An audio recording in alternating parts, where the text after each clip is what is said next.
Bom, irmãos, vamos dar início, à nossa aula. Hoje é um dia atípico, Tenho certeza que alguns vão faltar nessa noite devido à chuva, e é um motivo, não deixa de ser um motivo justificado, irmãos? Então vamos lá para a nossa aula.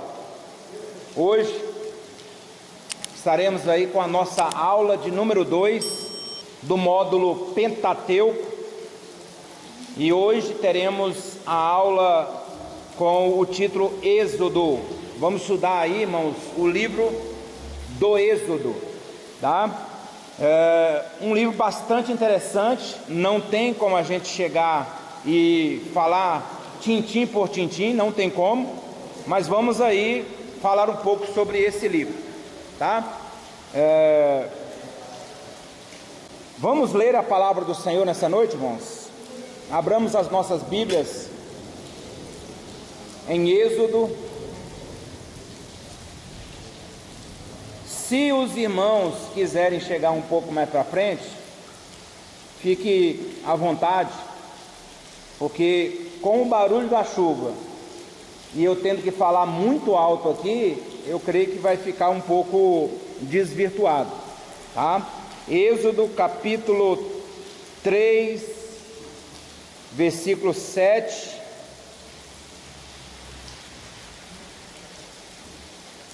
e o 8.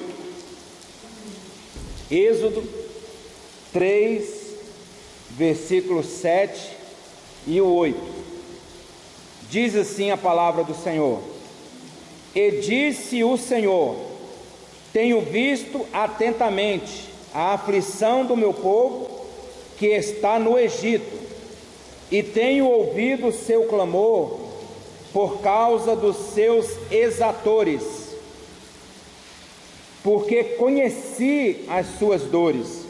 Portanto, desci para livrá-lo da mão dos egípcios e para fazê-lo subir daquela terra a uma terra boa e larga, a uma terra que mana leite e mel, ao lugar do cananeu e do eteu e do amorreu e do ferezeu e do heveu e do jebuseu, tá? Então vários eus aí são as nações que Israel teria que vencer nessa saída.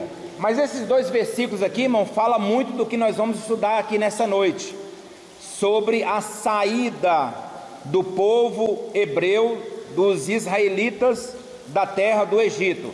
É disso basicamente que trata o livro do Êxodo, tá? E tem muita coisa para nos ensinar, irmãos. Talvez algumas coisas que os irmãos nunca ouviram falar, mas vão ouvir nessa noite, tá? Então temos aqui uma visão panorâmica da nossa matéria.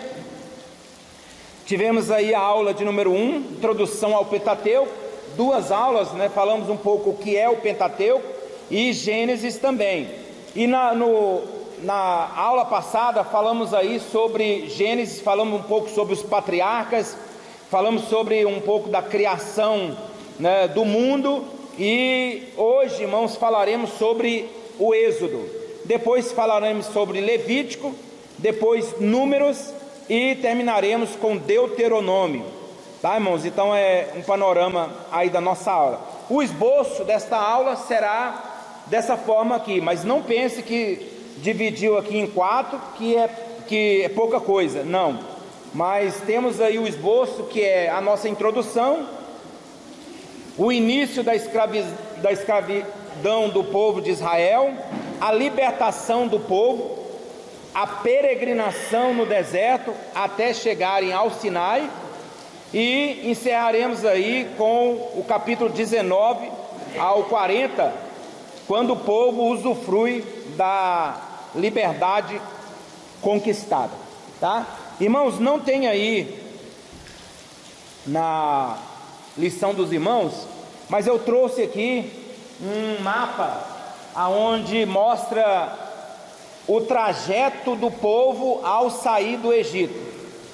Isso aqui eu peguei da internet, certamente a pessoa que preparou isso aqui ele também dividiu, colocou ali trevas, inconstância e batalha. Certamente aqui o que ele está dizendo é trevas lá no Egito, eles viviam sobre isso e saíram também desse local. No caminho eles vão encontrar neles mesmos a inconstância e, por fim, irmãos, tem lá em cima, quando já está com Josué no comando, eles vão encontrar e vão entrar na batalha, tá? E falaremos um pouco mais sobre isso aí. Então, irmãos, no ponto número 1 ali, ó, aqui, os irmãos vão ver que eles saíram ali de Ramessés, depois eles foram para Sucote, depois eles foram para Pi-Hairote, atravessaram o Mar Vermelho, e aí eles chegaram em Mara, depois foram para Elim, passaram por Dófica, depois por Refidim, chegaram ao deserto do Sinai, chegaram aos pés do Monte Sinai, e dali para frente eles foram até ali aquele trecho de Ezion-Geber, e aí, irmãos, ali começou eles andarem em círculo, porque aqui nesse lugar aqui, ó, em Refidim, principalmente, eles pecam contra o Senhor, e a partir desse momento aqui, lá na frente, eles começam a rodear o deserto, até morrer aquela geração que murmurou contra o Senhor, tá? Depois, aí eles vão subindo ali, olha, vão lá passa por Beceba, próximo de Beceba, Cádiz Barneia, vão rodeando, depois eles voltam para este local aqui, ó, aonde eles começaram a rodear. Aqui praticamente todos os murmuradores já tinham morrido. Eles vão subindo, e lá em cima, irmãos, bem aqui, ó, é porque aqui tá fraco o Monte Nebo, é o último lugar onde Moisés vai ver. Ele vai se despedir de Israel e vai olhar a terra dali de cima, irmãos, do Monte Nebo. Ele vai olhar a terra, mas ele não vai entrar na terra. Nós vamos entender aqui a razão disso. Tem um outro mapa também. Os irmãos observam aí esse trechozinho aqui, ó, é o que eu falei, tá? Esse trecho de baixo aqui, que está em vermelho escuro, é o trecho que eu falei. Mas os irmãos estão notando também o trecho vermelho, que é o que nós vamos falar um pouco mais daqui a pouco, tá? Era uma rota, viu, irmãos? Era uma rota.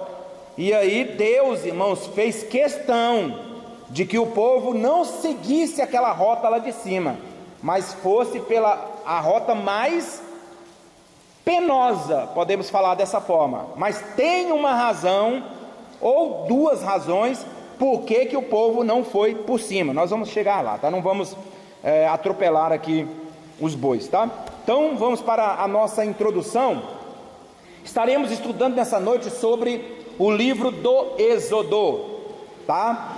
No hebraico, irmãos, a palavra esse livro, ele não é conhecido como Êxodo, tá? Mas ele é conhecido como Shemot. Shemot. O que significa Shemot?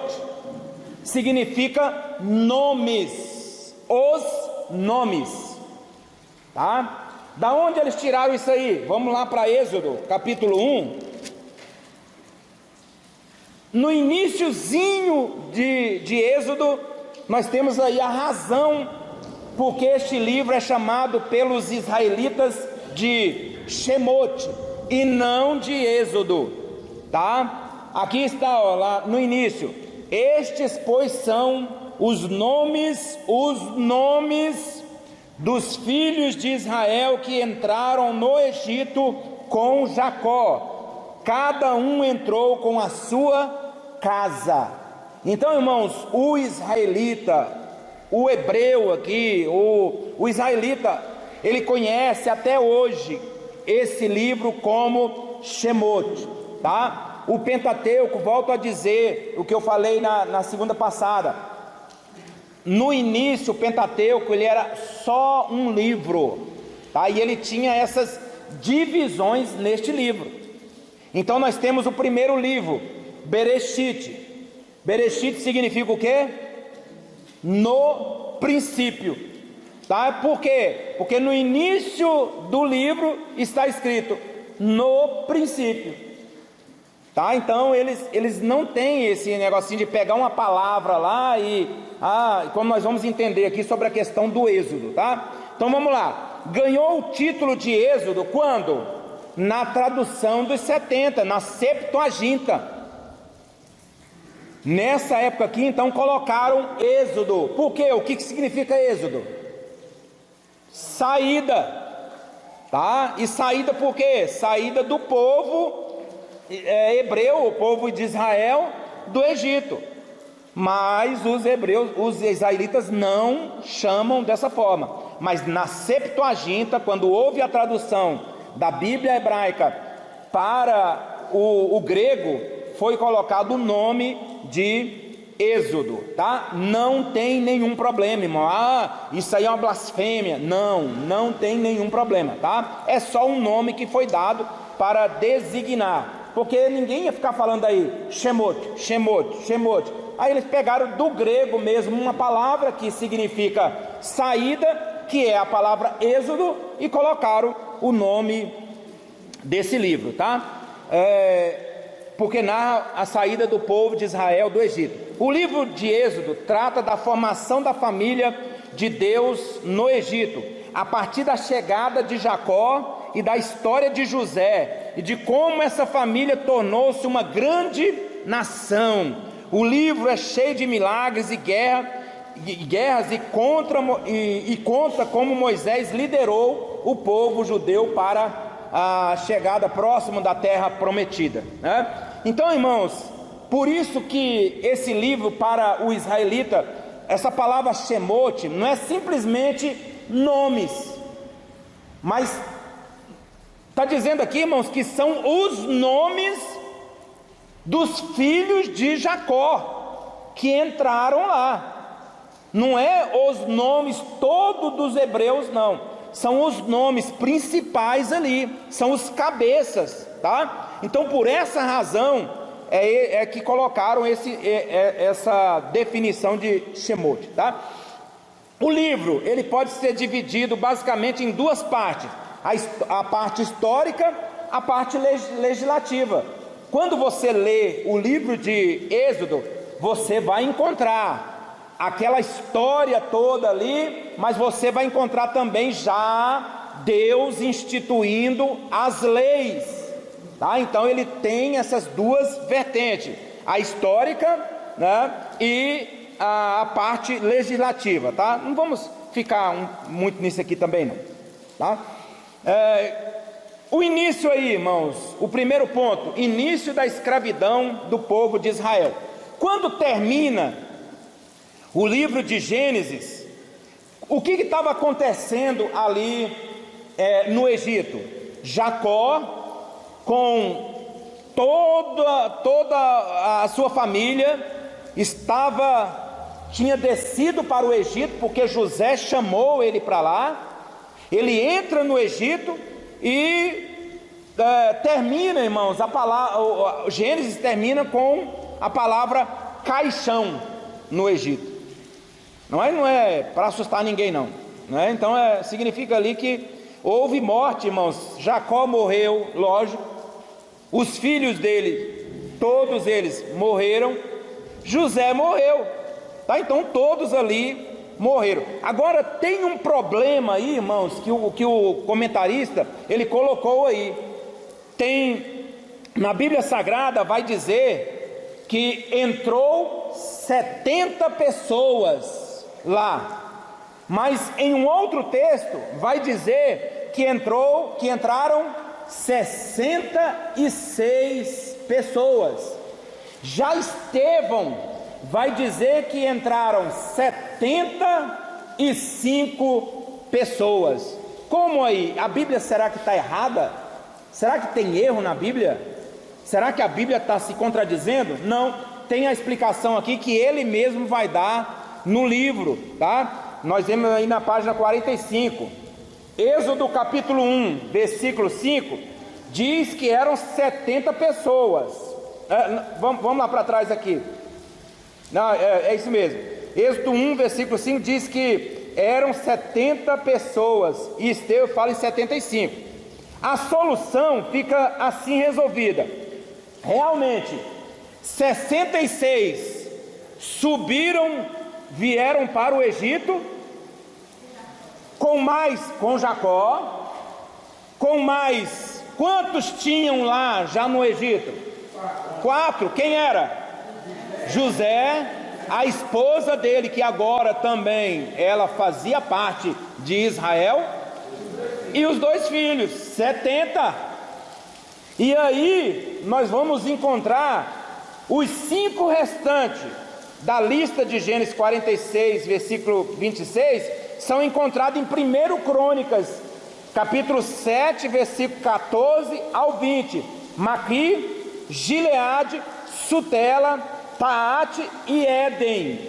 Ninguém sabe se esses 5 já estavam lá antes. Talvez eles tenham ido e vieram 66 com Jacó. Portanto, a conta que Estevão faz está correta, tá? 75 pessoas, tá bom? Não tem dúvida nenhuma nisso aí, tá bom?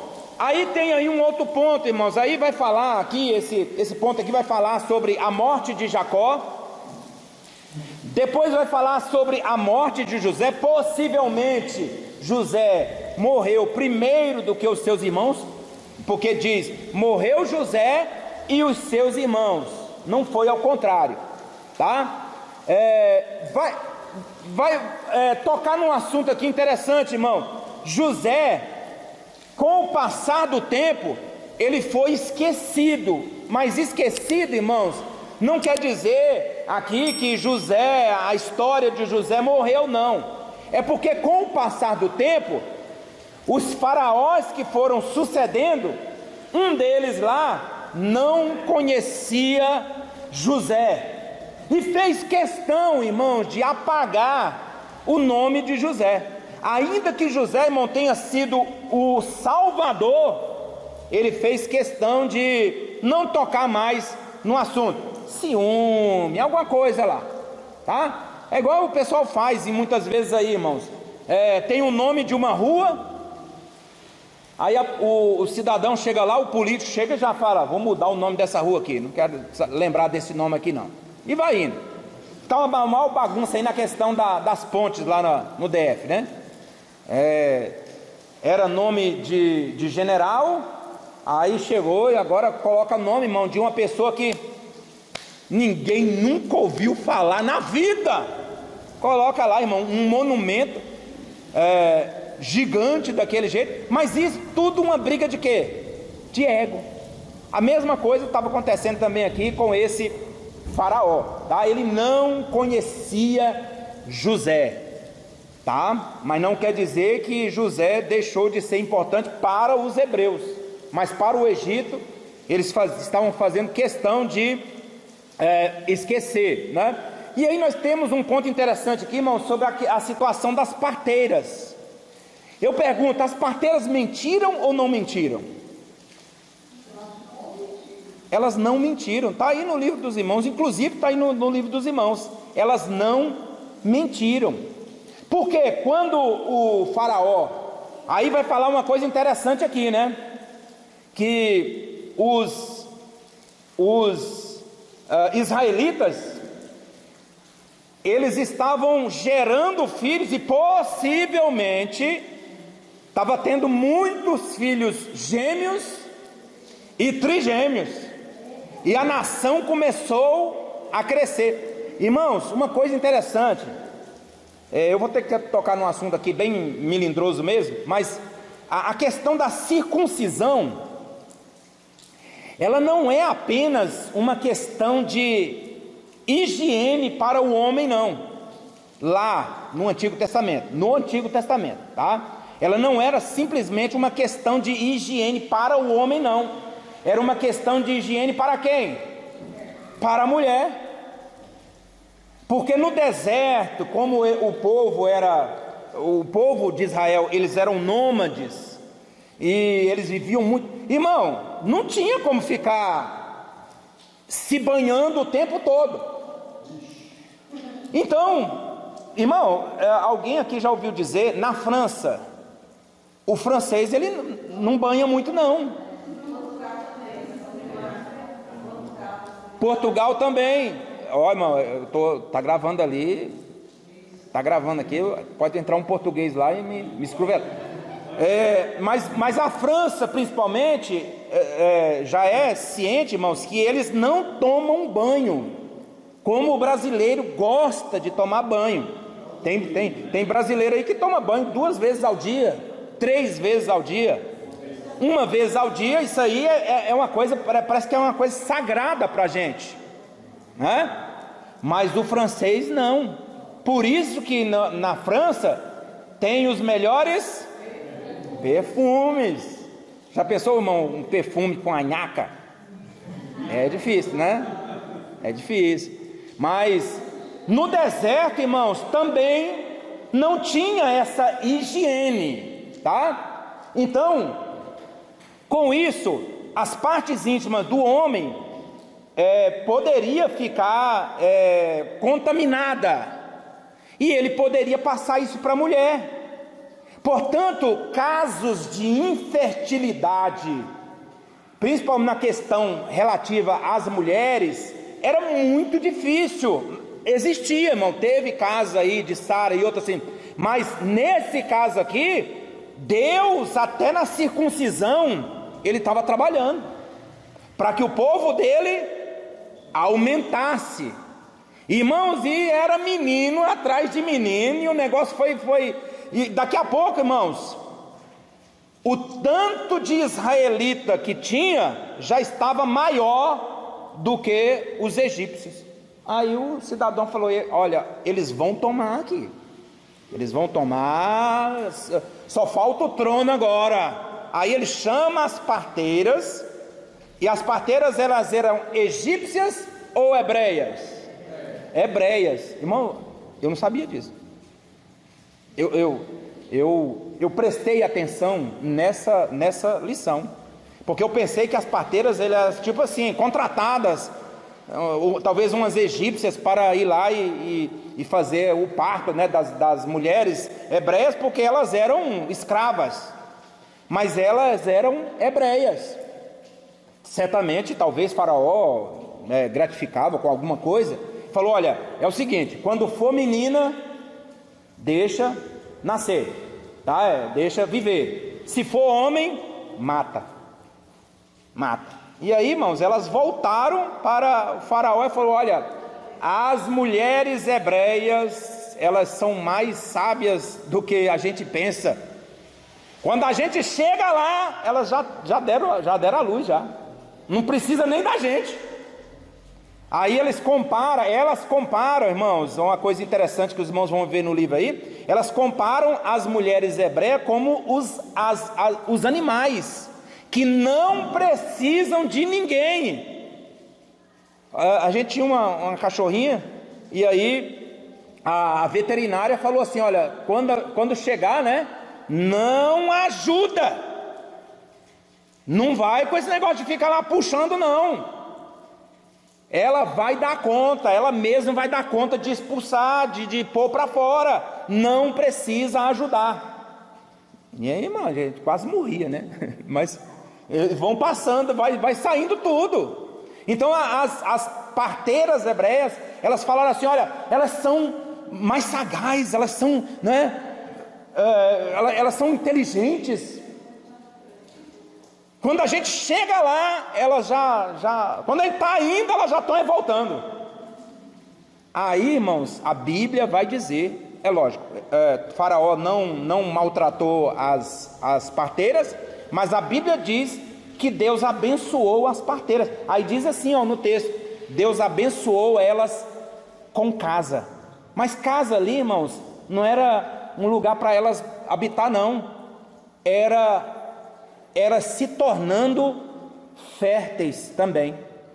É isso, tá? O que o comentarista ele fala aqui é que as parteiras, a maioria delas eram estéreis, e elas ajudavam a outra a dar à luz. Mas Deus abençoou a casa dessas parteiras, mas o comentarista fala que tornou elas férteis por causa disso.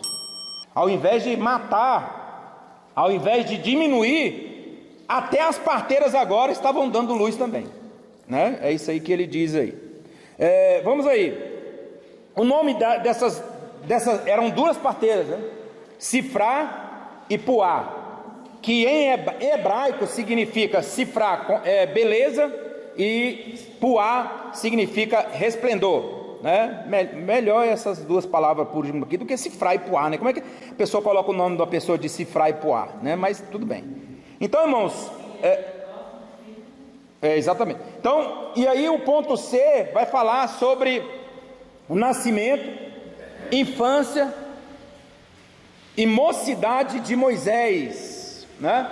Irmãos, assim como Jesus, preste atenção, Moisés ele é tido como uma sombra, ele é tido como um tipo de Jesus Cristo, tá? Ele é tido como um tipo de Jesus Cristo, porque ele foi libertador. Ele também, irmãos, tem pouca coisa que se sabe da infância dele, assim como Jesus, também pouca coisa se sabe da infância de Jesus Cristo. Mas a Bíblia vai dizer que essa mulher, chamada Joquebede, ela dá a luz a esse menino, e ela, com medo de acontecer alguma coisa, ela faz ali um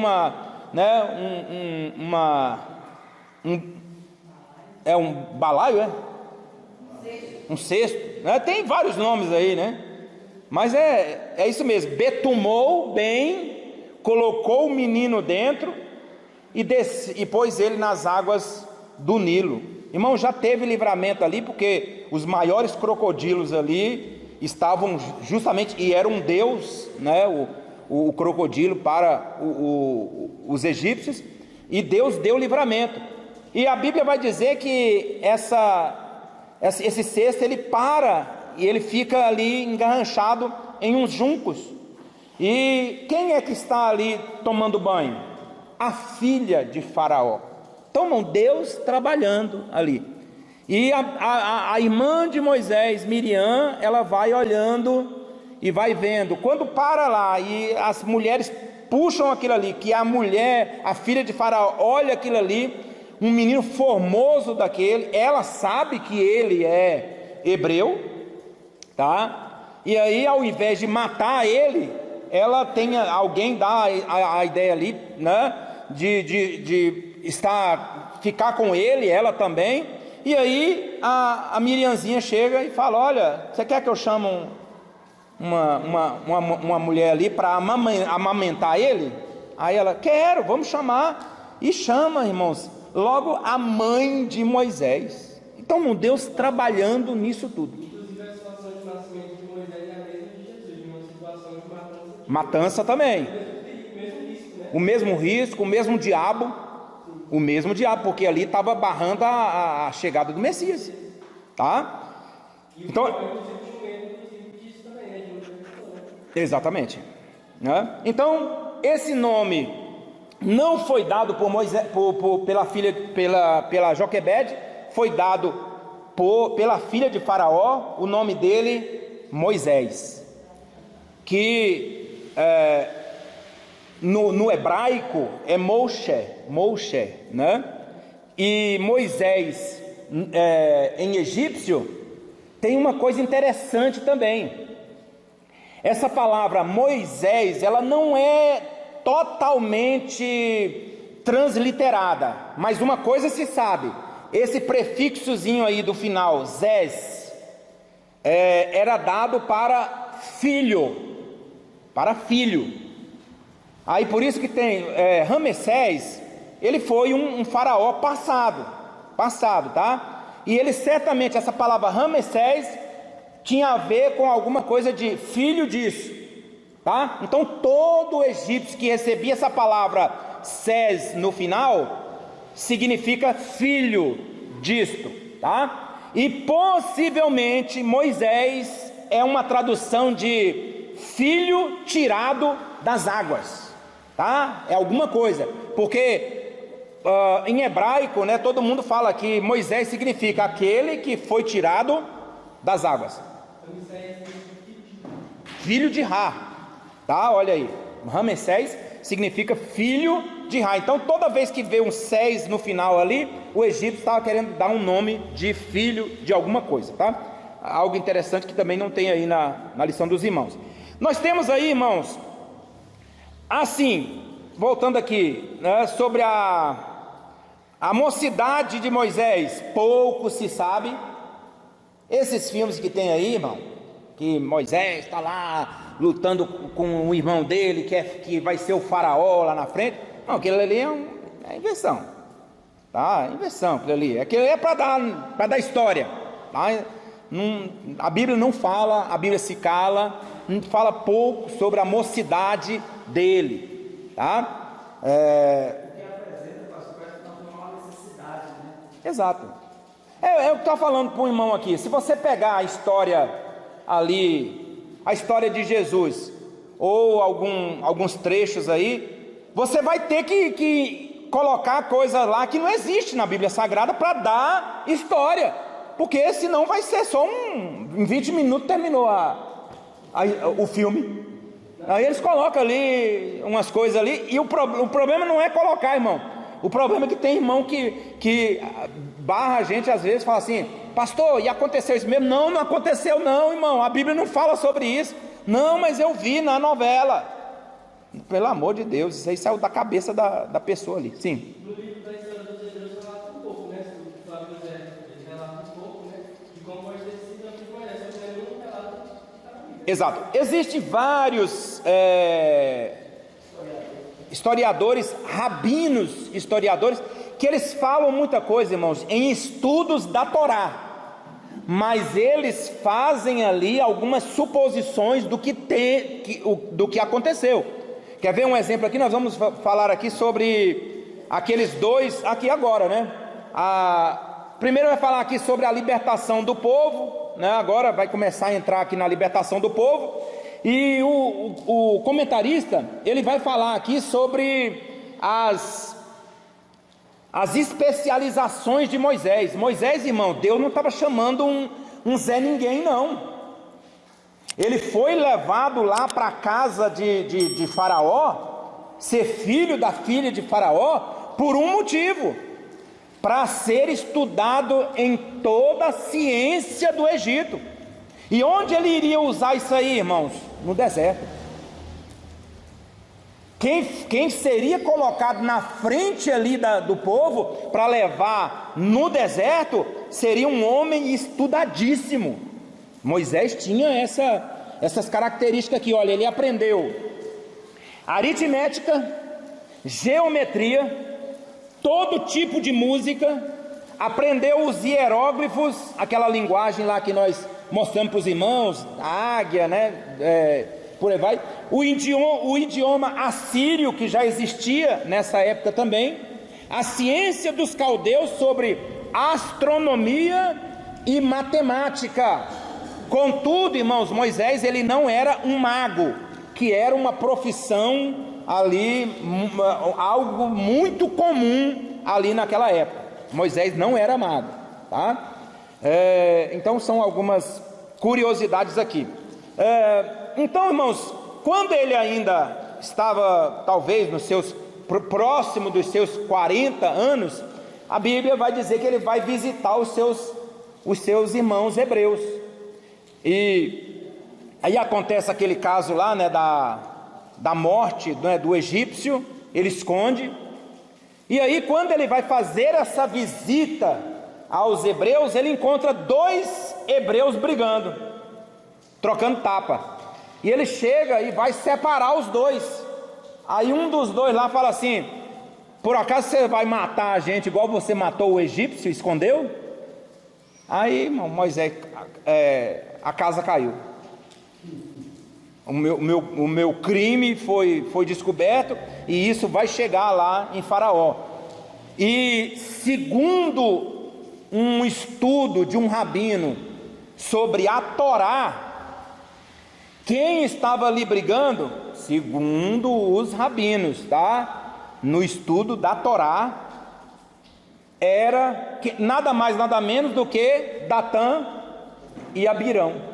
Aqueles dois irmãos, os três, né? Aí vai juntar Coré, que o Coré ele é parente de Moisés, tá? Mas vai juntar lá na frente Coré, Datã e Abirão contra Moisés. Mas segundo a história aqui, né, de alguns rabinos, possivelmente ali era Datã e Abirão. Talvez se isso for verdade, eu acho que Moisés lá naquele episódio falou assim: gente, eu devia deixar esses dois se engalfinhar aí, se matar um ao outro, do que ter trazido esse cidadão para cá. Eles se levantariam contra eles e levariam ainda muita gente ainda a favor.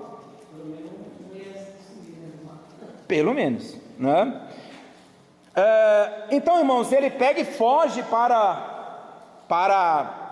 próximo, né, de Midian. Ele vai para o lado da Arábia mesmo. Ele vai ali no Monte Sinai, aonde ele iria logo depois, muito tempo depois, trazer o povo de Deus para aquele lugar, tá? E ali naquele lugar, irmãos, ele vê um arbusto, né, uma sarça, ela pegando fogo. E uma coisa interessante aqui, que vai falar, é que a sarça tinha uma curiosidade sobre a sarça no deserto, é que a sarça ela pegava fogo devido à temperatura. Era comum uma sarça pegar fogo, só que em questão de segundo ela evaporava. Ela pegava fogo e ela evaporava. Só que nesse caso aqui, o que chamou a atenção de Moisés, ele conhecedor disso também, é que a sarça ela estava pegando fogo, mas o fogo não se apagava. E aí é que a curiosidade dele, Deus falou assim: olha, vou chamar a atenção dele com isso. E foi com isso que ele se achega ali para conversar com Deus.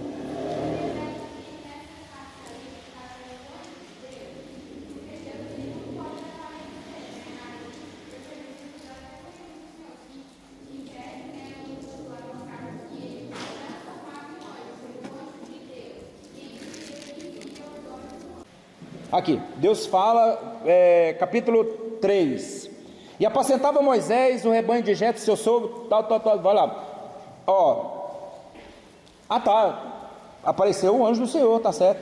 E apareceu-lhe o anjo do Senhor em uma chama de fogo, no meio de uma sarça. E olhou, e eis que a sarça ardia no fogo, e a sarça não se consumia. Então apareceu o anjo do Senhor mesmo. Foi uma teofania, tá? Só que diferente das outras teofanias, porque as outras teofanias apareceu ali para comer. Eles comeram, eles estiveram, possivelmente se personificaram em uma pessoa para aquele fim. Não vamos entrar aqui na questão de que anjo vira ser humano. Daqui a pouco nós vamos entrar naquela questão de que anjo pode ter relação, tá? Mas nesse caso aqui foi para aquele fim, para um propósito. Então nesse caso aqui o anjo estava dentro da sarça ardente, tá? O anjo do Senhor. E quem falou com Moisés? Era um anjo qualquer ou era Deus? Está aí escrito aí. Quem é que fala com Moisés, né? Ele vai dizer: Moisés, né? Diz aí, versículo 4. E ele disse: eis-me aqui, não te chegues para cá, tira o teu sapato dos teus pés, porque o lugar que tu estás é terra santa. Disse mais aqui: eu sou o Deus de teu pai, o Deus de Abraão, o Deus de Isaque e o Deus de Jacó. Então, quem é que estava falando aí? Era um anjo ou era Deus? Deus. Teofania. Tá? Muito bem pontuado aí. Parabéns. Então, por que Deus chama as pessoas 2 vezes na Bíblia? Para chamar atenção, porque vai ter algo ali importante para ser falado.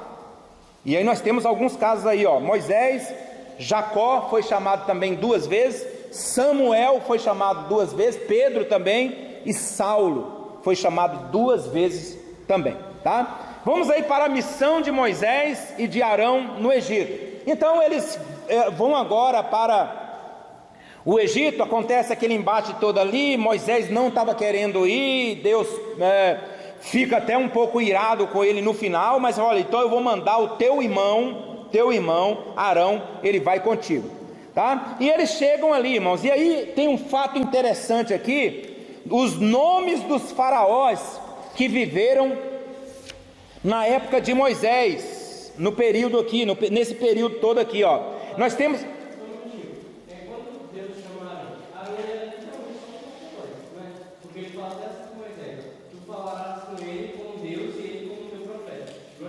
Porta-voz.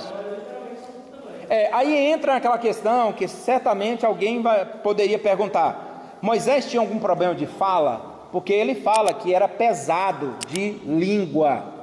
Esse pesado de língua aqui dá tanta margem, irmão. Tem gente que dizia que Moisés era gago, tá? Não conseguia falar. Tem gente que dizia que Moisés falava: não, se eu abrir a boca eu vou xingar o faraó. Pesado de língua, alguma coisa, né? Ninguém sabe na realidade o que é esse pesado de língua. Não tem como a gente fazer que ele poderia ter algum problema na fala, mas a Bíblia não fala sobre isso. Por isso Deus falou: não, você não vai falar tudo, você vai ter um porta-voz. O porta-voz era Arão, tá? Ele era um porta-voz. E nós temos aí os faraós que viveram nesse período. Nós temos aí Amós, que continuou a opressão sobre o povo de Israel, que possivelmente foi aquele que não conhecia José, tá? Totmés I, né, ordenou a matança dos meninos, então foi bem depois também, na época em que Moisés nasceu. Teve uma rainha, que eu não vou nem falar o nome dela aqui, Hatshepsut, deve ser isso aí, filha de Totmés I, esposa de Totmés II, usurpou o trono dele depois da morte dele, e foi provavelmente a filha de Faraó que adotou Moisés. A Bíblia não fala o nome dessas pessoas, tá, irmão? Isso aqui é na história, as pessoas foram buscar na história, tá? Depois, Totmés III, que Moisés fugiu para o deserto de Midian.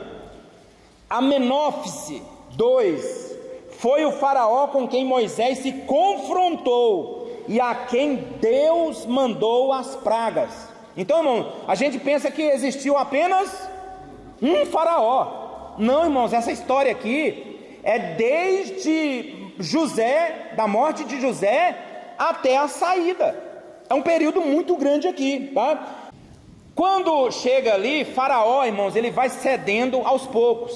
Alguns até mesmo falam que Deus ali estava... Alguns falam, mostra que como se Deus estava sendo injusto ali, porque ele diz: eu vou endurecer o coração de Faraó, tá? Mas não era nada disso não, irmãos. O homem, ele era ruim mesmo, ele era ruim por conta própria.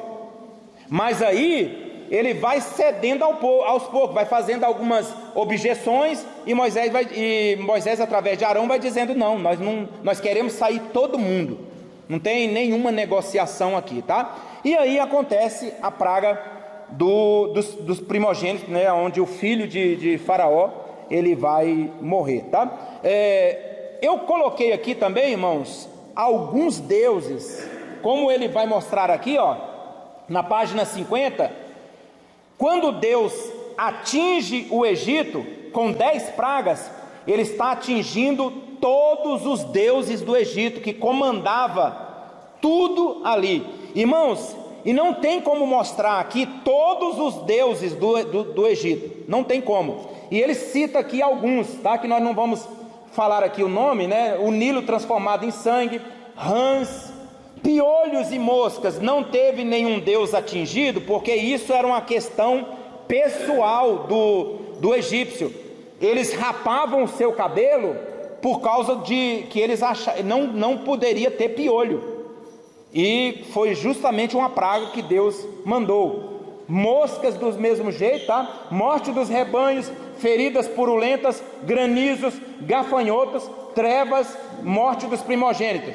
Todos os deuses aqui, irmãos, foram atingidos, esses que comandavam essas áreas que foi mandada essa praga. E ele fala aqui, né, sobre Khnum, Hapi, Osíris, Ect, Hathor, Nut, Ísis, Ísis de novo, Ra, Aten, Atum, Horus, né? E Osíris, o doador da vida, tá? Um desses aqui nós temos que enfatizar, o Osíris e também o Horus. Esses dois aqui, o próprio faraó falava que esses deuses estavam nele. Ele era considerado Osíris, um deus, e ele também era considerado, ele era chamado também de o Horus vivo, tá? Existia o deus Horus, mas ele era o Horus vivo, tá? E aí eu fui buscar, irmãos, alguns aqui, vou passar rapidamente só para os irmãos olhar, os deuses relacionados com o sol. Aí nós temos Ra, viu, irmão Renato? Né, o filho de Ra, né, o Ramsés, né? Atum, Kefri, Sekhmet, relacionados com a sabedoria, Sekhmet, Tot e Amon. Relacionados com a natureza, Tefnut, Shu, Nut e Geb. Relacionados com o faraó e a família, olha aqui, Ísis, Osíris, Set e Neftis. Relacionados com a vida, Horus, que o faraó ele tinha poder de decretar a morte e decretar a vida. Anubis e Hathor, relacionados com o equilíbrio, Maat e Hapi, tá? Todos esses aí, tem mais, irmãos, eram muitos e muitos mais, tá? Mas é só para uma curiosidade. Vou colocar isso aqui lá no grupo dos irmãos, tá? A morte dos primogênitos. Não vamos falar sobre isso aqui, porque será estudado uma parte lá em Números, e vai ser tocado nesse assunto aqui, tá? Deus, irmãos, Ele manda que o povo celebre a Páscoa. E isso, irmãos, vai ser algo que é um decreto que Deus está fazendo, e um contrato que está fazendo com Israel. E a Páscoa, irmãos, teria que ter vários elementos, né? Ou seja, o cordeiro assado, ele não poderia ser assado picado, mas ele deveria ser assado inteiro, pães sem fermento, e as ervas amargosas que falavam da aflição que o povo do Egito, o povo tinha sofrido no Egito. Na Páscoa, irmãos, até hoje, na Páscoa, o judeu, ele conta a história da saída do povo lá do Egito. Ele tem que contar, é obrigatório contar a história, tá? E outra coisa interessante é que o ano judeu, o ano de Israel, ele começa na Páscoa, tá? No início da primavera. Não é igual o nosso calendário, viu, irmãos? Mas com o passar do tempo, até o calendário hebreu, o calendário de Israel, ele teve muitas mudanças, assim como o nosso calendário também. Mas eles cumprem isso aqui. No início da primavera, na Páscoa, eles iniciam o ano judaico, tá? A saída do Egito.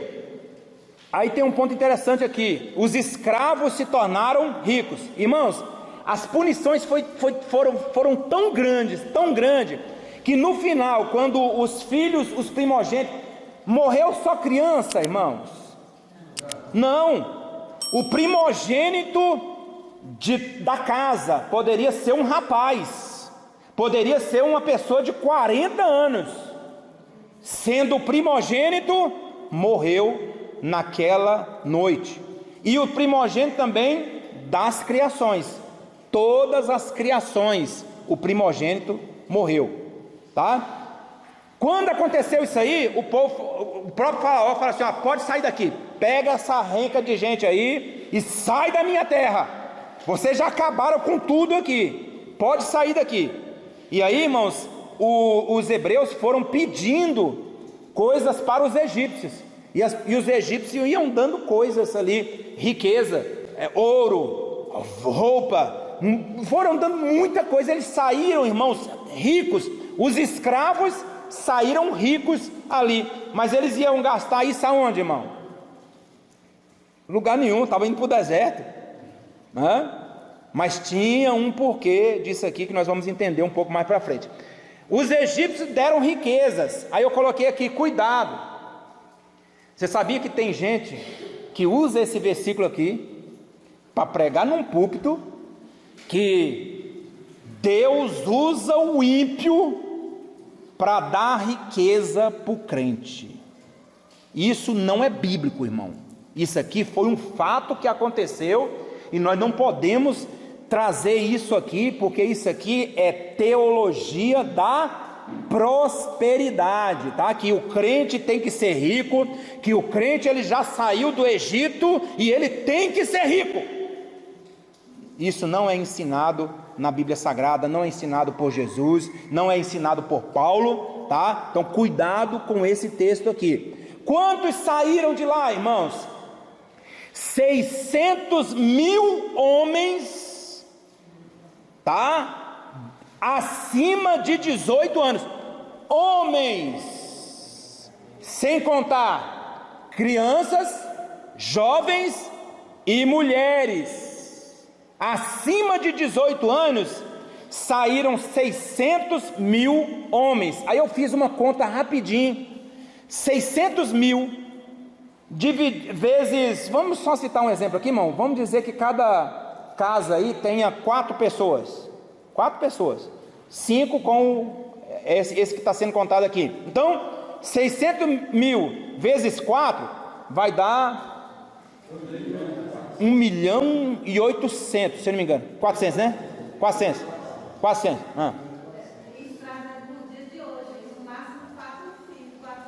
E eu estou dizendo 4 filhos, irmãos. Eu estou falando 4. Ele não tinha televisão naquela época.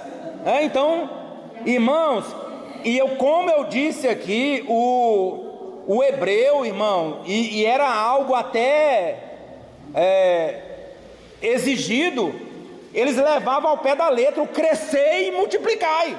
Então a família do hebreu, irmão, eram 10 pessoas, 9, 6, 8, tá? Então por isso os estudiosos falam que saiu de lá mais ou menos, poderia ser mais, para mais, viu? Mas foi mais ou menos 3 milhões de pessoas. Alguns falam 2 milhões, mas só nessa conta que eu fiz aqui, 600 mil, que a Bíblia diz, vezes 4, dá 1.400.000, só nessa conta aqui. 2.400. Então só nessa conta aqui, tá? Então, e outra, irmão, não saíram só judeus, não saíram só hebreus, israelitas, porque nessa época eles não eram chamados de judeu, né? Por isso que eu estou consertando aqui. Não saíram só os hebreus, saíram também o populacho. O que era o populacho? Estrangeiros que viviam no Egito, egípcios que reconheceram a mão de Deus, todos esses saíram juntos também. Mas irmãos, é justamente o populacho que vai fazer o povo murmurar lá. A pior murmuração que teve foi através desse populacho aqui, ó, que saiu junto com os hebreus. Mas Deus manda lá na frente abençoar o estrangeiro, né? Então não foi proibido ninguém sair junto, tá? A saída do Egito, Deus, irmãos, levou o povo pelo deserto. Por quê? Porque não haveria mais volta. Quem pôs a mão no arado não pode mais olhar para trás. E Deus, ele vai falar: olha, eu vou levar primeiro vocês pelo lugar mais longe, para não ter esse negócio, vamos voltar. Lá na frente eles ainda querem voltar. E outra coisa, outra razão, é o que está escrito na Bíblia Sagrada: para que não se arrependa, para que o povo não se arrependa, vendo o que? A guerra. Vou mostrar aqui para os irmãos agora, de novo, naquele quadro que eu mostrei no início. Olha aqui, irmãos, essa seta aqui, ó, que eu fiz, saindo daqui e indo para cá, para Canaã. Olha quem eles iriam ter pelo caminho, para já abraçar eles: os filisteus, que seriam, irmãos, a maior pedra de tropeço na vida dos israelitas futuramente. Mas Deus, irmãos, o que estava saindo ali do Egito? Eram guerreiros? Todos eram guerreiros? Não, irmão, eram escravos que estavam saindo, não tinha experiência com guerra. E aí o próprio Deus é que vai dizer, para que, não vendo a guerra, eles se arrependam. Então está aqui um motivo porque Deus fez eles dar essa volta aqui. Deus sabe de tudo, irmão. Deus, ele conhece. Deus, ele conhece o amanhã. Ele conhece tudo que vai acontecer amanhã. Ele conhece tudo. Por isso, irmão, é que a gente tem que descansar nele, sabendo que ele está preparando o nosso amanhã, ainda que seja um pouco apertado. Mas não vamos fazer como esse povo aqui não, murmurar não. Não era só isso, Deus já sabia que eles iam querer voltar. Sabia. Porque ele não tinha mar, e ele sabia o caminho de volta. Mas quando ele atravessa o mar, depois que ele é Herote ali, né, que se colocou, isso, ele já ficava perdido e já não conseguia voltar. Mas até antes, eles queriam voltar. E quem aqui ia fazer o mar vermelho abrir de novo? Eles quiseram voltar. Então, não vamos voltar não. E está muito pertinho, irmão. Não vamos nadar e morrer na praia não. A Nova Jerusalém é logo ali, tá? Vamos lá. A peregrinação no deserto até chegar no Sinai. Irmãos, o povo israelita era um povo murmurador. Lá em Números 14, versículo 22, vai dizer o total de vezes que eles murmuraram. 10 vezes, irmãos, murmuraram contra Deus. Contra Deus. E aí alguém vai dizer assim: ô povo de dura cerviz, ô povo... Irmão, será que nós não estamos murmurando também? Será que só são eles mesmos? Pastor Giovanni falou ontem aqui, né? Tava um calor aí, a gente saindo sangue, espirrando sangue. Quando espirrava, saía sangue. Calor e umidade baixa. Aí chegou a chuva. Já tem gente falando mal da chuva também. Não, eu não sei o que, eu não gosto. Teve um amigo nosso aí que falou: eu não gosto de chuva. Eu não gosto de chuva. E aí por aí vai.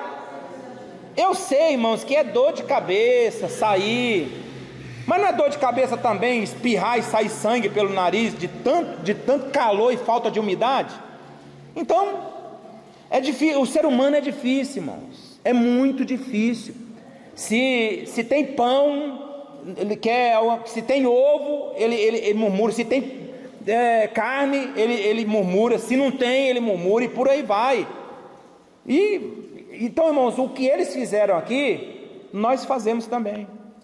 Mas foi a causa deles não entrarem na terra. E pode ter certeza absoluta, né, que é a causa de muita gente ficar também sem entrar na Nova Jerusalém. Irmãos, olha o que Deus fez por esse povo. Tinha aquecimento e ar refrigerado para eles no deserto. Durante o dia, 50 graus, Deus mandava a nuvem. Eles andavam, irmãos, sempre na sombra. À noite, caía para 0 grau. Deus fazia com que aquela nuvem se transformasse numa tocha de fogo e eles ficavam quentinhos, irmãos. O mesmo clima de dia, o mesmo clima à noite, né? Provisão de água, irmãos. Deus deu água para eles beber. É lógico, irmão, vai ter momento em que vai faltar um pouco, mas Deus não ia deixar esse povo morrer. Olha, eles murmuraram 3 vezes, irmãos, sobre a questão de água. Lá em Mara, quando eles foram beber água, a água era amargosa. Aí Moisés cortou um pedaço de madeira, jogou lá, a água ficou boa. Depois foi lá em Refidim. Lá em Refidim, Moisés teve que falar com a rocha, e a rocha, ele bateu na rocha, a rocha deu água. Lá em Meribá, aí, irmão, aqui foi a tragédia de tudo, porque além deles murmurar, eles fizeram Moisés ficar fora da terra. Irmão, o murmurador, ele não está satisfeito de ir sozinho para o inferno, não. Ele tem que levar alguém com ele. Ele fica na porta ali assim, fala: e aí? Você viu aí? Como é que foi aí? Não vai dar certo, não. Não, isso aí, isso aí que o pastor está fazendo. Eu já vi fazer isso aí, é a tragédia. Não sei o que. Começa a murmurar, irmão. Começa a murmurar, murmura de tudo, né? Então, em Meribá foi o pior de todos, porque eles tiraram Moisés do sério. Aí Deus falou assim: fala com a rocha. E Moisés chega ali com o cajado na mão e fala assim: venham aqui, seus rebeldes. Ainda chama o povo de rebelde, mano. Não era para ele chamar ninguém de rebelde. O homem estava tão fora do sério já. Venham aqui, seus rebeldes. Ainda põe uma desconfiança em Deus. Porventura dará água a essa rocha aqui? E aí ele bate na rocha, a água sai. Mas aí Deus fala assim: Moisés, eu tenho uma notícia ruim para você. Agora, além daqueles que já caíram do deserto aí, você também não vai entrar na terra prometida. Senhor, mas não me fala mais nesse negócio não, você está fora da terra prometida, tá? Provisão e pão, irmãos. Todo dia tinha comida para eles não iam morrer de fome. Mas o problema, irmãos, é porque era a mesma comida todo dia. E eles começaram a se enfastiar. Lá na base aérea, irmãos, toda noite era pão. Ixi, rapaz, pão com mortadela. Ixi, lembrei de um negócio aqui. Era pão com mortadela. Mas não tem nada a ver com esse negócio aí não, tá? E Todd, à noite. Irmão, aquele negócio me deu azia. Toda noite beber aquele negócio, era no pernoite. A gente fica lá doido para sobrar um pouco de Todd para nós, para a gente comer com pão com mortadela. Irmão, aquele negócio me deu uma azia. É igual lá a Viçosa, não estou fazendo propaganda não. A Viçosa lá do plano piloto, irmão. Quem trabalhava de rádio patrulha, a Viçosa lá era toda noite. Aquele negócio começou a me dar uma queimação. Então, o povo estava do mesmo jeito. Eles começaram a se enfastiar. E eles chegam a dizer, irmãos, eles chegam a falar: nós não temos nada para comer a não ser esse miserável maná. Pelo amor de Deus, irmão. Todo dia tinha esse maná para eles comer, para eles não morrer. Então, na jornada para a terra prometida, os israelitas recebiam todas as manhãs uma cota de sementes chamada de maná, que só parou de cair 40 anos depois, irmão. 40 anos Deus dando comida para eles, Deus dando a subsistência. Eles tinham que pegar, irmão, mas não era comida pronta não, tá? Eles pegavam, amassavam e fazia ali a comida deles. Não é assim também, igual a gente pensa que descia já o pão prontinho, não. O homem tinha que fazer a parte dele, era uma semente, tá? só parou de cair 40 anos depois, quando o povo chegou à margem leste do Jordão e começou a cultivar os campos. Quando eles chegaram ali, irmãos, que começaram, vamos plantar alguma coisa, parou o maná. Agora é com vocês, vocês dão o pulo de vocês, tá? Provisão de carne.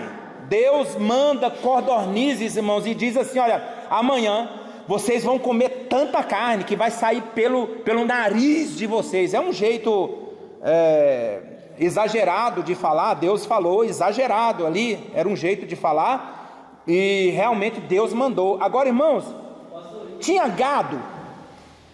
Tinha gado?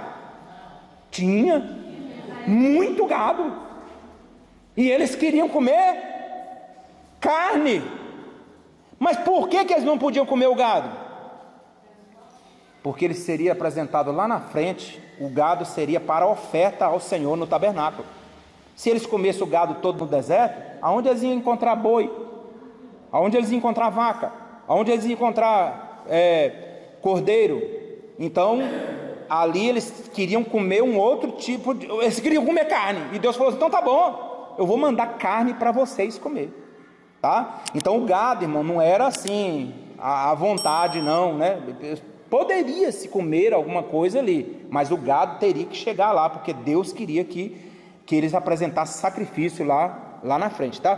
Provisão de roupas, a Bíblia é que diz que os sapatos deles, né, não envelheceram. A roupa, irmãos, estava com cheirinho de shopping, 40 anos, irmãos, andando no deserto, nunca envelheceu. E uma coisa interessante que vários pastores já falaram, a criança ia crescendo e o sapatinho ia crescendo junto com ela, porque não tinha jeito de fazer outro sapato. E a Bíblia que diz isso, a provisão de Deus. E aí acontece a primeira guerra, onde Deus dá uma demonstração de que Amaleque deveria ser destruído, e acontece aquele caso ali das mãos de Moisés sendo levantada, e ele diz, irmãos, que Amaleque deveria ser riscado da história. Ele foi riscado aqui nessa luta? Não, porque sempre os amalequitas apareceram lá na frente. Aí, irmãos, lá na frente uma pessoa teve a chance de matar todos os amalequitas e não fez, e aí Deus puniu Saul por não ter feito isso. Mas por quê? Porque ele vai dizer em Deuteronômio capítulo 25, versículo 17 a 19, que esse povo aqui, irmãos, foi o mais traiçoeiro de todos os inimigos de Israel. Ele mesmo vai dizer que o povo ia passando e os amalequitas iam por trás, pegando os mais velhos, os aleijados, algumas pessoas que tinham algum problema nas pernas, quem sabe, todo respeito, as grávidas, né, que iam andando ali devagarzinho, aquele negócio todo, eles iam matando as pessoas mais vulneráveis. E Deus falou: olha, eu não aceito isso, Amaleque vai ser riscado do mapa, tem que ser riscado do mapa. Saul não fez isso e perdeu o trono só por causa disso, tá? E lá na frente o Ramã aparece também, e ele era descendente de Agag, um amalequita. E uma coisa que o comentarista fala aqui, que eu não sabia também, Herodes, ele era descendente de Esaú, o primeiro amalequita, da onde vieram todos os amalequitas, tá? Moisés na região do Sinai. Aí aqui Moisés reencontra a sua família até esse ponto. A sua esposa Zípora e os seus filhos não estavam com eles, e encontra aqui. E aí é nesse ponto aqui que acontece. O Jetro chega, irmãos, e vai vendo ali Moisés tratando do povo. Aí chega ali uma pessoa: fulano roubou a minha vaca. Aí Moisés: não, rapaz, devolve a vaca dele aí.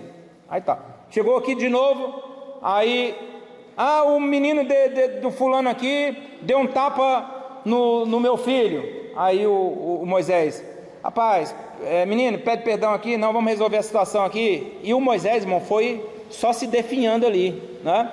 E o Jetro olhando aquilo ali, falou para ele: olha, Moisés, você vai morrer, desse jeito aí você não vai aguentar, mas faz o seguinte, divide e coloca maiorais para cuidar das coisas mais sem ter ali uma saída. Você vai colocando aqui, e as coisas simples também, mas o que tiver sem controle traz para você, e o restante. E aí ele recebeu esse conselho. Só voltando um pouco no assunto, falando sobre a questão das condomínios, né? Quando Deus manda as colonas para o povo, fala que aí Deus se acende sobre eles, e quando eles estavam com a carne dentro, lá em Números, capítulo 23, fala o seguinte: quando a carne estava entre os seus dentes, antes que fosse mastigada, se acendeu ainda o Senhor contra o povo, e feriu o seu povo com uma praga muito grande, né? Deus, quando ele manda condomínios, ele se ira. Mas aí nessa questão, eles começam a comer ali como se estivesse comendo cru, pelo jeito aí, parece que eles estavam comendo cru, de tanta... Irmão, parece que o povo estava numa situação, parece que ia morrer mesmo, se não comesse carne. Aí estavam comendo ali, quando a carne estava ali entre os seus dentes ali, Deus feriu alguns ali, né? É isso que diz. Olha que situação, irmão, como chega o ser humano, né?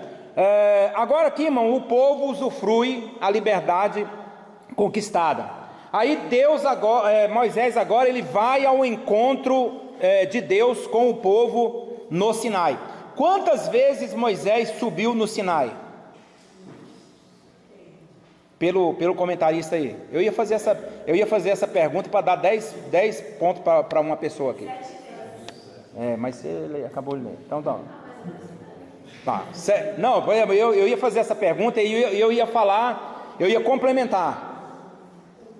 Quantas vezes ele subiu e em qual vez ele recebeu as tábuas? Aí eu ia dar 10 pontos, mas aí eu foi esquecendo. Existe um probleminha aqui que eu creio que foi um erro dele aqui. Ele cita aqui na terceira vez, mas aí lá na frente ele dá uma consertada. Na quinta vez é que Deus entrega as tábuas da lei para Moisés. A gente pensa que Moisés subiu quantas vezes, irmãos? Duas vezes. A primeira vez que para falar com Deus, ele desce com as tábuas, né? E depois volta para outras. Mas não, irmãos, pela contagem aqui, e isso não é só o comentarista não, os estudiosos da Bíblia diz mesmo, ele subiu 7 vezes no Monte Sinai, e subir não era fácil não, irmãos. E outra coisa interessante aqui, muita gente está indo em Israel, naquela região ali, e vai para um outro Monte Sinai, mas o Monte Sinai verdadeiro é esse que está na Arábia. É por onde Moisés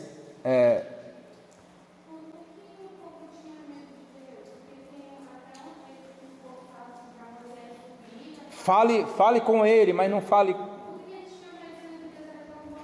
Mas é porque quando Deus se apresentou para o povo, foi através de Raiz. O monte estava tremendo, né? Fumegando, e aí eu vou voltar na questão da murmuração.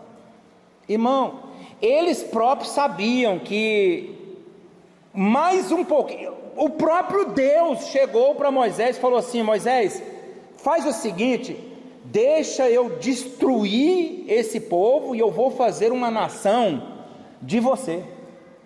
Mas aí o que aconteceria, irmão? Fazer uma outra nação, começar do zero, como se fosse Abraão. Aí Moisés fala assim: mas o que as nações vão falar do Senhor? Que o Senhor trouxe esse povo para o deserto para matar? Aí Deus falou: então tá bom, eu não vou destruir. Aí eu creio que Deus trabalhando e até provando Moisés também. Murmuradores, eles sabiam que a qualquer momento Deus iria fulminar eles.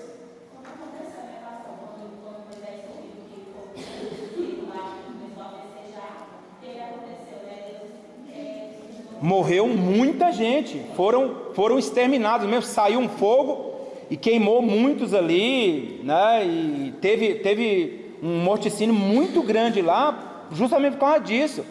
Coré, Datã e Abirão, também do mesmo jeito. O povo era ruim.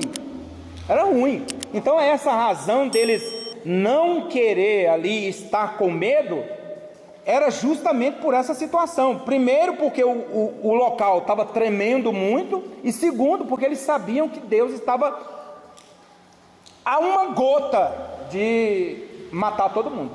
Pastor, para responder melhor, na verdade, o povo, na verdade, o povo não gosta de santificar. Não. O povo não gosta de estar santo na presença do Senhor. E Deus queria mostrar para o povo, queria falar para o povo precisava santificar 3 dias santificar, estar de jejum, apartar-se de mulher. E eles tinham a dificuldade, quando Deus veio da melhor forma, ele trocou relando. E eles assustaram, não, não quero isso não. Eu quero continuar minha vida normal. É pecado. E existe uma situação também da questão, se a gente for estudar a questão de alianças, você vê que Deus, ele sempre trabalhou de uma forma. Você vê que já na graça, né, um cidadão mentiu para Deus, mentiu para o Espírito Santo, ele e a esposa dele, e foram fulminados. Agora eu pergunto, hoje, quantos mentem e não são fulminados? Então Deus, ele tem o seu jeito de trabalhar na história, e Deus estava levando muito a sério isso aqui. Com todo respeito, mas eu creio que isso aqui, o que o povo estava fazendo aqui era cuspir no prato que ele comeu. O jeito que Deus tirou eles do Egito, o braço forte que ele manifestou, as pragas, o mar se abrindo, a comida, e esse povo sabia que a qualquer momento eles poderiam morrer. A Bíblia vai dizer que sem a santificação, ninguém verá o Senhor. Isso que o pastor está dizendo. Ninguém verá o Senhor. Então, Moisés, irmãos, ele chegou num ponto em que ele tirou a tenda dele, depois que o povo murmurou, e depois que Deus diz assim, ó, eu não vou mais junto com vocês. Moisés, irmãos, pegou a tenda dele e tirou do meio do povo, e colocava a tenda dele fora, para não ficar no meio do povo. E a Bíblia vai dizer, ali naquele texto, que o povo chorava. Mas eles não choravam, não era por ver Moisés fazendo isso, não. Era da bobagem, das murmurações que eles estavam fazendo contra Deus. Então, é essa a razão. Tá? Vamos lá.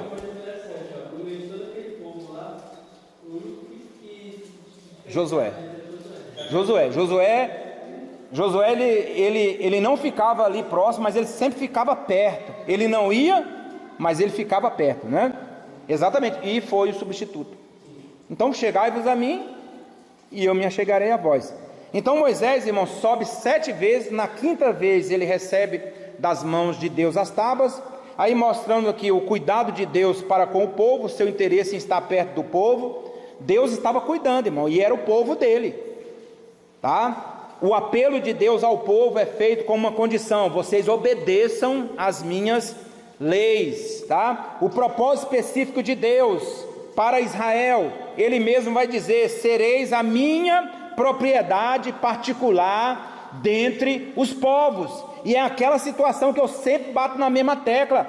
Deus estava fazendo aqui um contrato com um povo, e estava dando normas e leis para esse povo. Nós, igreja, nós não precisamos estar debaixo desse contrato que foi feito com Israel lá no Monte Sinai.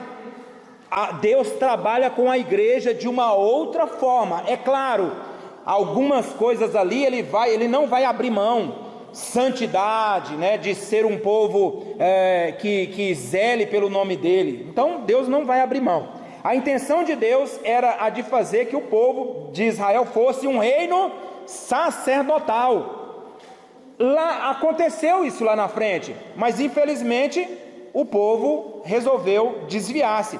E aí Pedro vai dizer que nós somos a igreja. Aí sim, Pedro vai dizer que a igreja é nação santa, povo adquirido, né? Sacerdócio real. Então a igreja também tem essas especificações que Deus queria. O que a igreja está fazendo hoje, irmão Eurípides? De pregar o evangelho, e divulgar a glória do Senhor e a salvação, é o que Israel teria que fazer lá atrás. Israel não fez, a igreja está fazendo. Ah, pastor, está fazendo pouco. Estamos fazendo pouco, mas temos que fazer, não abre exceção. Deus queria ser o rei e senhor do povo, e o tabernáculo levantado no deserto deveria ser o local da sua habitação, tá? E aí acontece então a questão do tabernáculo, aonde Deus ele vai se apresentar. Olha a coisa interessante aqui, o que você falou. No monte o povo tinha medo, não queria se achegar. Deus, ele agora manda fazer um tabernáculo, e aonde o tabernáculo deveria ser colocado? No meio do povo. E quem habitaria ali naquele tabernáculo? A glória de Deus, a presença de Deus. Por que que Deus, irmãos, ele faz esse tabernáculo aqui, e ele se manifesta ali, justamente para não matar o povo, por causa do seu pecado. E é no tabernáculo que o povo tinha o seu pecado justificado diante de Deus, né? Vamos.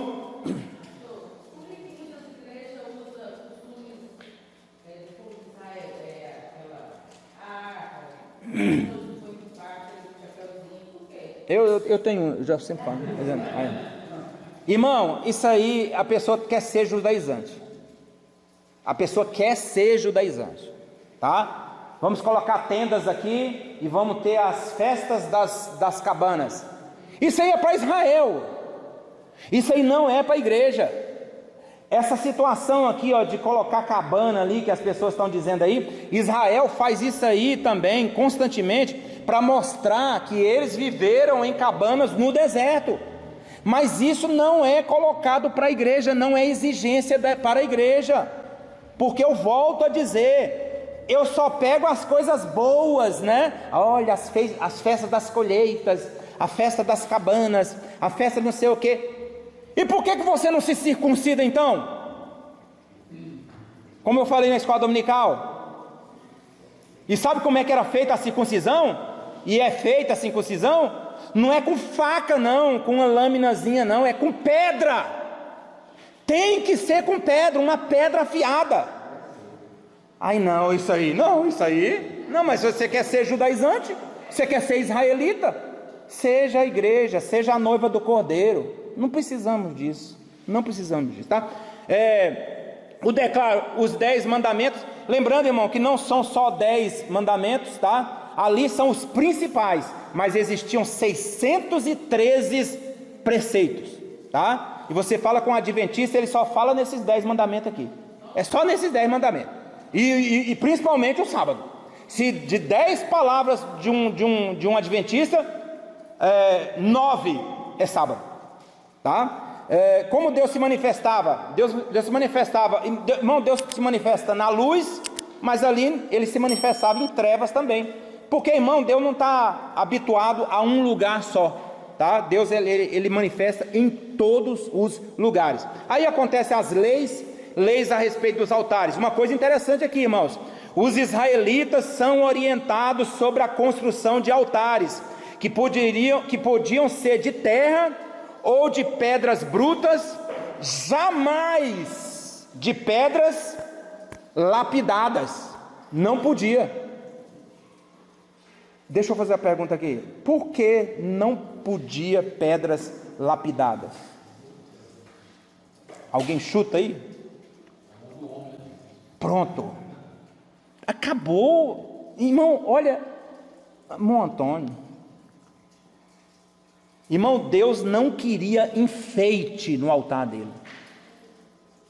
Era do jeito que é mesmo, a pedra, ali do jeito que ela tem que ser colocada lá. 12 pedras, você coloca, faz um altar, não é para nenhum homem fazer. Vou fazer aqui em forma de triângulo, né? Não, eu vou fazer um coração. Não mexa. Deus não quer enfeite no sacrifício. Deus não precisa de enfeite no sacrifício. É por isso, irmãos, que a pregação da palavra de Deus, ela é simples. Não precisa de enfeite, não, é a palavra de Deus, é tão somente a palavra de Deus, já basta, tá? Então, Deus fala negativo, pedra lapidada aqui, não, é a pedra do jeito que ela é mesmo, tá? O sacerdote deveria subir nas escadas e usar um calção por debaixo da sua estola sacerdotal, porque Deus mesmo vai dizer, para não expor a sua nudez. Para Deus? Não, para as pessoas que estavam olhando, ver as partes ali, né, do sacerdote, tá? Ali na hora do sacrifício, na hora mais séria que existia, porque o altar do holocausto, ele era alto, né? E leis a respeito de pessoas também, tá? Leis a respeito de propriedade. Aqui entra um caso interessante, que é o servo da orelha furada. E aí Deus dando esses mandamentos aqui, vai falar para Moisés: quando um escravo estiver dentro de uma casa, e chegar o ano do jubileu, que ele pode ir embora, se ele não quiser ir embora, e falar assim, olha, eu quero ficar na casa, você chega ele na parede, e fura a orelha dele, e ele era conhecido como servo da orelha furada, mas ele não seria mais um escravo da casa, ele seria como se fosse um da família ali. Aí quando a pessoa fala assim, ô escravo, escravo não, aqui ó, eu sou servo da orelha furada. Aí por isso que o salmista vai dizer, sacrifício e oferta não quiseste, as minhas orelhas furaste, tá? Ou seja, não precisa, eu não quero o teu sacrifício, eu não quero a sua oferta, eu quero que você seja meu filho, eu quero que você faça parte da minha família, tá? Leis a respeito da propriedade, lei a respeito do relacionamento entre as pessoas, empréstimos, ofertas, é tanta coisa, irmão. O tratamento com o forasteiro, Deus vai falar assim, olha, trata bem o forasteiro. Por quê? Porque você foi forasteiro também lá no Egito, então trata bem o visitante que está dentro de Israel, tá? Recomendações de Deus a respeito dos cananeus. Aí Moisés desce pela quarta vez, sobe pela quinta. Moisés recebe agora as tábuas da lei, 40 dias ele passa na presença do Senhor agora, taxas pagas pela população recenseada. Aí acontece esse fato aqui que vai ficar marcado na história de Israel, o bezerro de ouro. Agora eu pergunto, por que bezerro de ouro? Mas por que um bezerro?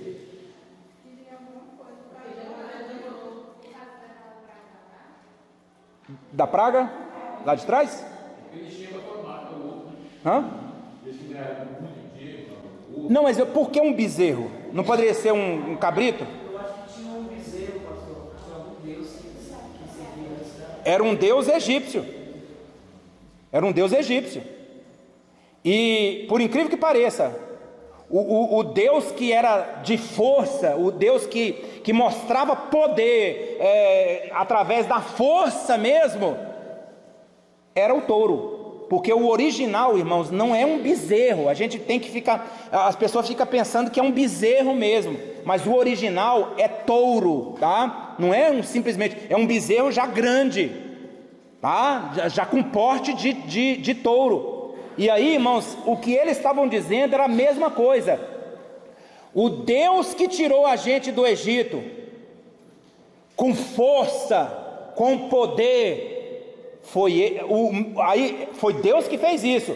Mas como Moisés morreu, não veio mais, olha aqui o Deus que tirou aqui, ó, era a força, tá? Era a força. E aí acontece esse fato aqui, Moisés desce pela quinta vez, uma coisa que acontece no versículo 7 e 11, né? Deus fala assim, ó, desce Moisés, porque o teu povo que você tirou do Egito, o teu povo, aí sabe o que Moisés fala no versículo 11? Senhor, perdoa o pecado do teu povo. Aí ficou, Deus falou, é teu povo, Moisés. Aí Moisés falou assim, não, Senhor, é o teu povo que o Senhor tirou do Egito, tá? Então aí é uma coisa interessante. Aí a ira de Moisés, irmão, estou encerrando aqui já. Aí a ira de Moisés. Moisés, irmãos, era o homem mais manso. Mas preste atenção, não confunda mansidão com ser bobalhão. É assim, irmão, ó, a mansidão que a gente pensa é isso aqui, ó. Não, irmão, isso não é mansidão, não, tá? O próprio Jesus Cristo, ele vai dizer: aprendei de mim que sou manso. Mas ele vai fazer um azorrague de cordéis, que é um chicote com um pedaço, né, com um pedaço ali de coisa ali assim, para arrancar couro mesmo. Ele vai ali, a Bíblia diz que ele fez um azorrague de cordéis. Ele trançou aquele e fala assim: ei, mas gente vai apanhar demais. Tem gente que vai apanhar demais, tá? Ele fez, irmãos, e ele usou. Eu creio que ele usou, porque ele fez, né? A Bíblia não diz que ele chicoteou, mas eu creio que ele usou. Então, irmão, não confunda mansidão. Moisés, irmãos, apesar de manso, foi violento em algumas ocasiões no Egito, quando matou um egípcio. Nesse episódio do bezerro de ouro, na contenda de Meribá, quando bateu na rocha, o coração intercessor de Moisés salvou o povo de muitas desgraças, tá? Esse aqui é o último slide. A reação de Deus falou: olha, não vou mais no meio de vocês, não vou, tá? Eu vou mandar um anjo. Aí Moisés vai falar, depois, né? Ele vai falar: se o Senhor não for conosco, não nos faça subir daqui. E o povo chorava quando Deus escutou que Deus não iria mais, tá? Moisés e a tenda. E aqui acontece a questão de Moisés subiu e viu a glória do Senhor. E uma coisa interessante, irmão, que eu já tinha ouvido dizer também, e o pastor fala aqui nesse comentário: não existe a palavra Shekinah na Bíblia. Não existe. Mas a gente canta: derrama tua Shekinah sobre nós, né? E receba a Shekinah de Deus. Mas não existe essa palavra na Bíblia. Não existe. A palavra que existe é da Cabala. Da Cabala. Na Cabala tem a palavra Shekinah. E o que é a Cabala? É um livro de ocultismo dos judeus, tá? Então não existe essa palavra Shekinah. O que existe é Kavod, que dá a tradução de Kabod. Quando é que os irmãos lembram de Kabod? Quando foi a glória de Deus. E Kabod, foi-se a glória, não tem mais a glória de Deus, tá? Uma coisa interessante aí. Então não existe a palavra Shekinah. A construção do templo, do tabernáculo, Deus deu um modelo como deveria ser feito, né? Moisés convoca o povo para fazer doações. E aí, irmãos, está aqui a riqueza que o povo saiu do Egito. Olha aqui, era para quê? Para fazer o tabernáculo no meio do deserto, tá? De ouro, muito ouro. E aqui o comentarista fala que foi juntado ali mais ou menos 1000 quilos de ouro. 1000 quilos de ouro. Aí fazendo aí, irmão, eu fiz a conversão: 1000 quilos de ouro vezes o valor que está hoje, 1 quilo, dá isso aí, irmãos, ó, 498 milhões 94 é isso? É isso mesmo, né? 498 milhões 94 mil 480 reais que foi arrecadado ali no deserto, né? E eu encerro agora aqui: em busca da arca perdida. Irmãos, tem necessidade da gente saber aonde está a arca? Não tem. Sabe por quê? Jesus substituiu a arca. Ele disse: eis que estou convosco todos os dias até a consumação dos séculos. Mas uma curiosidade: Apocalipse 11 e 19. Apocalipse 11 e 19. E abriu-se no céu o templo de Deus, e a arca do seu concerto foi vista no seu templo, e houve relâmpagos e vozes e trovões e terremotos e grande saraiva. Sabe onde é que está a arca de Deus? Apocalipse está dizendo que ela está no céu. É aqui que está dizendo, irmão, né? Então, irmão, não vamos... irmão, será que a arca de Deus está lá em Israel? Será que ela está em outro lugar? A última vez que se fala na arca de Deus foi Nabucodonosor que levou para a Babilônia. E ela não se fala mais nela, e nós não precisamos mais da arca de Deus, porque nós temos a presença de Deus literal no nosso meio hoje, em nome de Jesus. Amém? Deus abençoe.